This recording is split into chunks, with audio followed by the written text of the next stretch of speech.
अतिशय क्लिष्ट आणि गांभीर्याने घेण्यासारखा विषय म्हणजे कोल्हापूर शहराची हद्दवाढ आणि या संदर्भातच आज कृती समितीतर्फे निवेदन देण्यात आलं की हद्दवाढ व्हावी.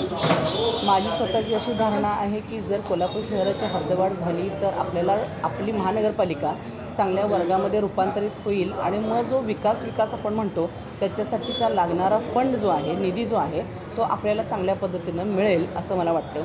परंतु आज जर कोल्हापूर शहराची तुम्ही परिस्थिती पाहिली तर अतिशय दयनीय परिस्थिती आहे आणि त्यामुळे काही खेडेगाव नाराज आहेत की जर कोल्हापूर शहरच सुस्थितीत नाही तर आम्ही तुमच्यामध्ये येऊन काय करणार आहोत. एक महापौर म्हणून मला असं वाटतं की प्रथमतः आपण कोल्हापूर शहरच इतकं सुंदर सुस्थितीत आणि सगळ्या सोयीनुसार करूयात की जेणेकरून त्या लोकांचाही ओढा नक्कीच आपण होऊन कोल्हापूर शहरासारखी येईल असं मला वाटतं. या अनुषंगाने चांगल्या पद्धतीनं गांभीर्याने मी स्वतः विचार करणार आहे.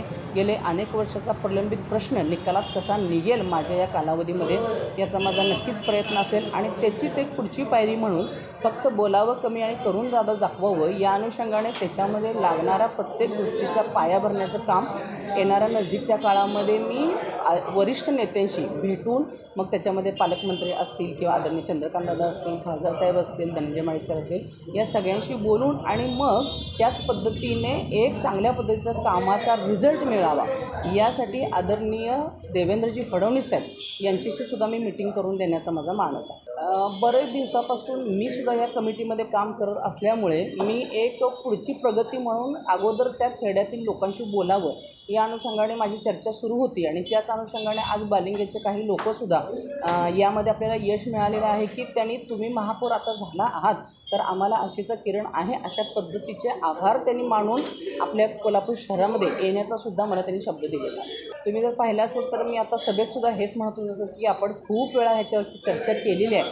त्यामुळे आता रिझल्टकडे जायला पाहिजे, नेमकं काय करायला पाहिजे त्याच्या अनुषंगाने मी डेली 1-2 त्या कमिटीचे जे लोक आहेत they have know all ideas about that कृती हद्दवाढ आणि त्याच्यासाठी आपण त्या पद्धतीनं वाटचाल सुरू करणार आहोत. बाळ, फ्रीजमधून श्रीखंड काढ ना. आम्ही पूर्वी घरीच बनवायचो श्रीखंड, त्याची चवच वेगळी होती. आता काय सगळं रेडीमेड. आजी, हे श्रीखंड खाऊन बघ. आज तुझ्या आईनं घरीच बनवलं की काय? हे आहे गोकुळचं श्रीखंड. अगदी जिभेवर रेंगाळणार. जिभेवरच नाही तर मनावरही रेंगाळणार. गोकुळ श्रीखंड, मनावर रेंगाळणार. ताज्या घडामोडी पाहण्यासाठी माझा महाराष्ट्र न्यूजला आजच सबस्क्राईब करा.